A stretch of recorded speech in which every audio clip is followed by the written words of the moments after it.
Well, hello. So, I just discovered that this Office 365, as one student just reported me yesterday, is right.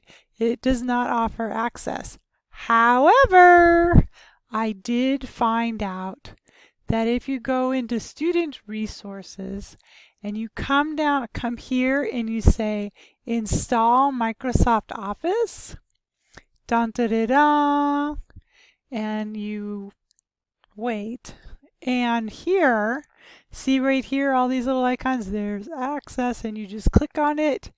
And I did do it myself on my son's computer, who does not have any access or any Microsoft, or did not have any Microsoft Office on his computer, and it did install correctly. And so the big thing though is you'll have to verify it with your student email account or student email. So you'll need to make sure that you know your student email. But other than that, free, free, free! Yay!